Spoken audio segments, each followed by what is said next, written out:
That evening, the warm scent of cassava pudding drifted through the house.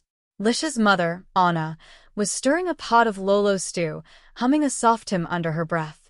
Lisha stood by the doorway, her phone still in hand, chewing at her thumbnail. She cleared her throat. "Mom, did you know about Marioni's engagement dinner?" Anna paused, her ladle midair, and turned slightly. Her smile was tight. "Of course. It's this Saturday." Lisha blinked. "You never mentioned it." Anna shrugged. "I assumed you knew. It's been all over the group chat." "Yes, but no one said anything to me directly. And when I asked about the time, they acted like I wasn't supposed to be there."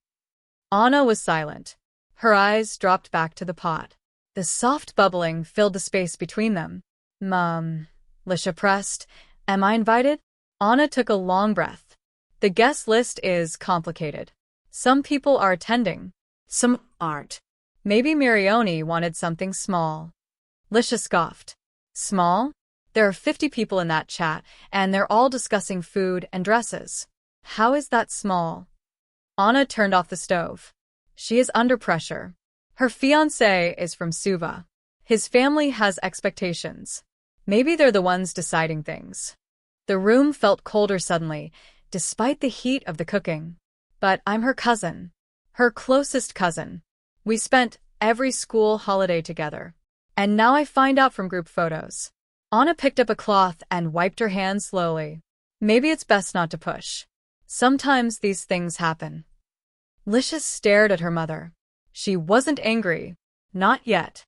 But a tight knot of unease had begun to grow in her chest, and no amount of reasoning could unravel it.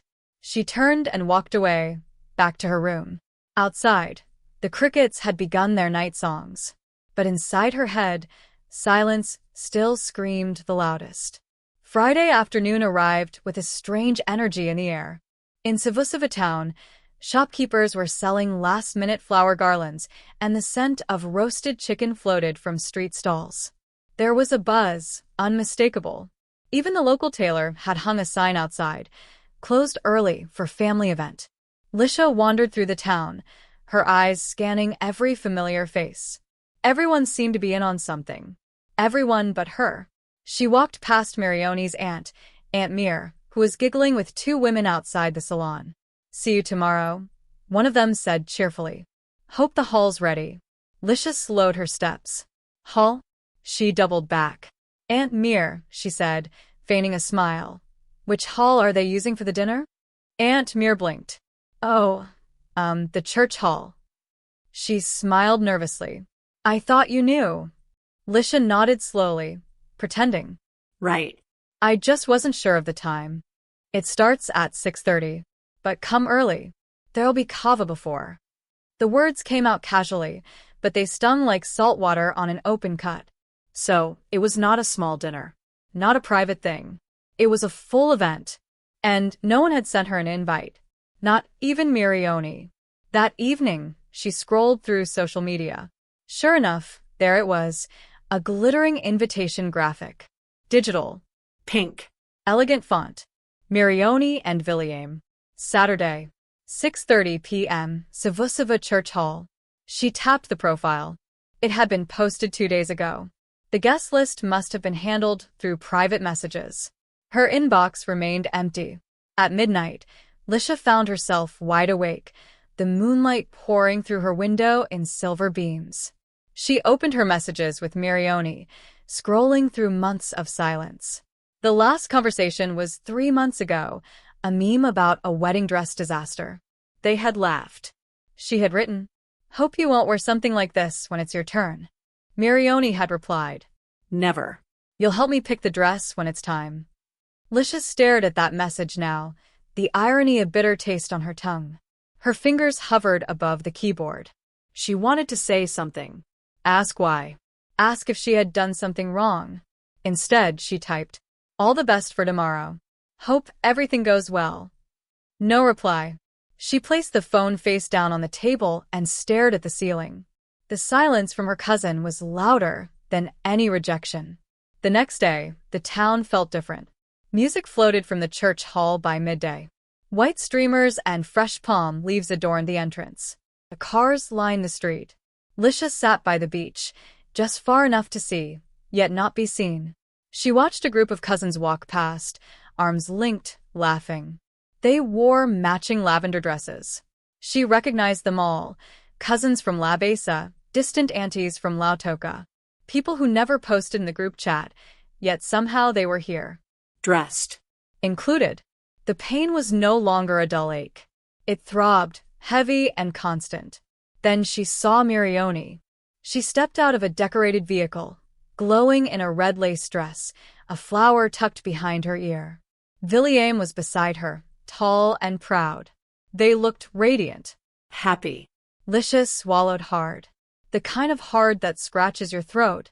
She wanted to look away but could not. The cheers from the hall echoed down the road. Lisha stood, brushing sand from her skirt, and turned toward home. Not angry, not bitter, but carved hollow, like a shell washed too long in the tide. The rain came unexpectedly that night, heavy and loud, hammering rooftops and roads alike. Lisha sat by the window, watching the puddles form. She had not spoken to anyone all day. Her mother moved quietly through the house, not asking questions. But someone else did. A message lit up her phone. Taito. You really didn't come? Lisha stared at it for a while, unsure what game was being played. She replied, I wasn't invited. Seen. No reply. Then came another. Aunt Sarah. You should have made more effort.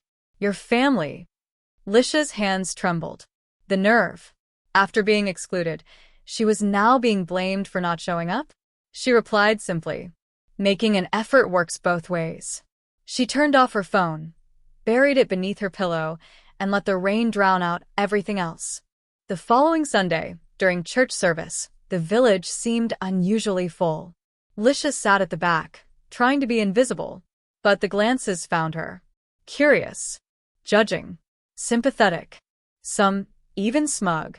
After the final hymn, she walked quickly toward the exit. She was halfway down the stairs when she heard it. Some people think the world revolves around them. The voice was loud enough to be heard, deliberate. She paused. Turned. It was Aunt Sarah, fixing her shawl, looking straight at her. Lisha's jaw clenched. She said nothing. Instead, she turned and walked down the gravel path. Every step forward felt like it scraped an old scar raw. 3 days passed without a word from anyone. Then, late one afternoon, a knock came at the door. Lisha opened it to find Mirione standing there, holding a basket of pawpaw and dallow. For a moment, neither of them spoke. Can I come in? Mirione asked softly. Lisha stepped aside. Inside, the silence was heavier than the humidity. I should have called, Mirione began. I didn't know how to. Lisha crossed her arms. Why did you not invite me? Mirione looked down. There were tensions. You know how our mothers are. They argued about the seating list.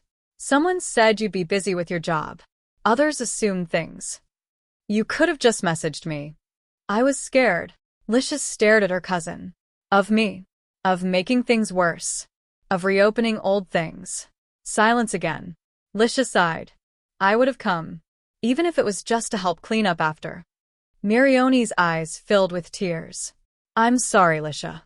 They sat on the steps, sharing tea and awkward smiles.